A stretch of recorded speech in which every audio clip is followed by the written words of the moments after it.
Siap. Kami bermaksud menggali ilmu dari Bapak yang sudah beberapa tahun menjadi kepala sekolah, agar nantinya keputusan yang Bapak ambil dalam kebijakan-kebijakan yang selama ini diterapkan di sekolah bisa kami ikuti. Kami Mutia Farida dan Bu Aulia mohon kesediaan Bapak untuk kami wawancarai. Terima kasih. Monggo Bu Aulia. Terima kasih Pak Edi, terima kasih sekali di sela-sela waktu Bapak yang sangat sibuk, Bapak masih berkenan untuk meluangkan waktunya untuk kami Bapak. Seperti yang tadi disampaikan oleh Bu Farida terkait dengan pengambilan keputusan, yang pasti kami sangat paham seorang pemimpin dalam hal ini adalah Bapak sebagai kepala sekolah di institusi ini pasti dihadapkan dengan banyak hal, baik itu yang sifatnya dilema etika maupun yang sifatnya bujukan moral.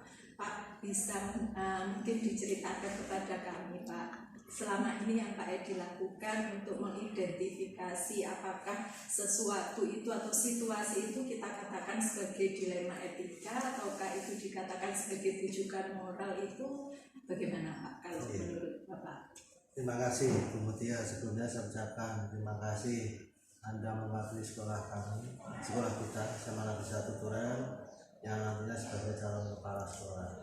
Intinya satu, bahwa kepala sekolah itu sama dengan kita waktu lahir. Orang lahir itu punya masalah. Semakin banyak masalah, semakin banyak pengalaman. Nah, di dalam mengatasi konsep-konsep yang dengan sampaikan tadi, itu yang paling penting menjaga emosional. Kita harus berbijak dalam melaksanakan segala sesuatu. Kemudian kita adalah menyayangi kepada mereka semuanya, mengasihi kepada mereka semuanya, sehingga dalam diri kita menentukan kebijakan, dipastikan bahwa kebijakan itu adil, akurat, dan kebijakan itu membawa dampak kepada kebaikan tanpa harus melihat siapa, tanpa harus melihat apakah itu tugas pokok atau tugas rutin, tetapi yang jelas adalah bagaimana membuat kebijakan itu bisa diterima semuanya dengan damai, dengan satu harapan untuk kemajuan sekolah. Saya kira itu jawabannya. Luar biasa ya Bu Mutia. Jadi kalau boleh kami simpulkan tadi dengan jawaban Bapak itu, dalam hal pengambilan keputusan itu poin utama adalah pengambilan keputusan itu harus mengacu pada kepentingan orang banyak, itu yang terpenting. Kemudian juga memberikan dampak untuk kebaikan, begitu nih Pak. Kemudian juga menumbuhkan rasa empati, ya, menyayangi, kemudian mengasihi, kemudian juga dipastikan tidak berpihak kepada salah satu, tapi untuk kebaikan bersama. Luar biasa sepertinya ya Bu Mutia ya, ini yang harus kita pelajari lagi. Kemudian Pak, dalam hal pengambilan keputusan itu apakah Bapak memiliki strategi atau langkah-langkah khusus gitu Pak, ada prosedur, alur-alur yang harus diikuti untuk pengambilan keputusan itu atau bagaimana? Pengambilan keputusan itu biasa didasarkan pada visi misi sekolah dengan acuan yaitu mana yang paling utama dan mana yang paling penting, dengan proses tindakan melalui konsep POAJA, planning, organizing, auditing, controlling, evaluasi. Nah, semua program kegiatan yang non di luar kebijakan pokok atau kebijakan yang terprogram itu memang sifatnya insidental. Nah, sifatnya insidental ini tadi memang kadang kalau kita terbiasa menghadapi masalah, utamanya pada teman-teman yang baru itu gagal dalam mengambil keputusan, sehingga muncul kebijakan tadi bisa menjadi populis atau bisa menjadi kebijakan yang salah atau kebijakan yang nyampe pada tujuan. Nah ini untuk bisa seperti itu memang harus pengalaman banyak. Nah, tapi pegangan utama kita adalah bahwa untuk yang terprogram kita membiasakan diri dengan langkah wajar tadi, tetapi yang tidak terprogram disidentif sifatnya bagaimana kalau itu menjadi terselesaikan dengan cepat, bagaimana itu bisa membawa dampak besar bagi sekolah, itu perkecualian. Jadi itu yang memang kita harus lakukan secara cepat. Tapi kalau tidak ya kita ambil atau tarik ke belakang, kita posisikan di belakang sebagai kegiatan yang mengarah pada RAB atau RKS. Kalau tidak ya sudah di sesi akhir saja.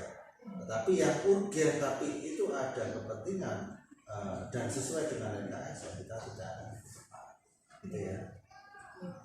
Itu untuk prosedurnya ya Bu Farida ya. Yeah. Berarti tadi kalau untuk yang terprogram itu diupayakan untuk selalu mengacu kepada pewajib tadi ya, ada planning, organizing, kemudian ada evaluating, controlling dan evaluasi Bu tadi. Kemudian untuk yang sifatnya insidental berarti ya mengikuti apa yang berlaku pada saat itu, tapi tidak harus tetap mengacu atau berpedoman pada aturan yang berlaku. Begitu ya Pak. Terus yang ketiga harus semua kegiatan harus mengacu pada RKS. Jadi penting karena apa? Kalau tidak mengacu pada RKS, jika ada evaluasi baik dari pengawas ataupun dari pihak inspektorat dan sebagainya, itu kadang kita menjadi bermasalah. Kemudian Pak, tadi sudah dijelaskan terkait dengan langkah-langkah yang dilakukan oleh Bapak. Selama ini mungkin ada Pak tantangan terbesar kalau menghadapi kasus dilema etika itu Pak.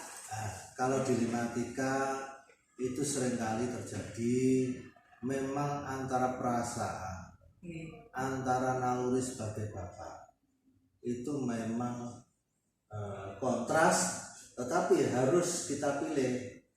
Tetapi intinya satu hal, apapun yang terjadi, bagaimana kita itu memberikan solusi tidak berdampak pada mereka menjadi memusuhi kita, itu utamanya. Jadi bahasanya dalam istilahnya itu ngambil ikannya tidak keruainya, itu jadi pegangan. Dalam konteks yang demikian, salah satu contoh kecil, ada guru yang mau pindah dengan alasan orang tuanya sakit. Tetapi pada saat kita melihat atau mengevaluasi dan catatan-catatan mendahulu, itu ada tersebut bahwa guru itu prestasi harus bisa dinaikkan menjadi orang yang mewakili sekolah. Nah, urgensinya saya lihat lagi mereka berada pada posisi orang tuanya sakit tadi, dia adalah bisa diwakilkan pada saudaranya atau diwakilkan pada orang lain. Berarti ini kita anggap bahwa yang paling utama adalah bagaimana sekolah itu bisa sukses. Gurunya yang tadi bisa sukses, tetapi permasalahan orang tua sakit tadi kita anggap sebagai permasalahan sekunder.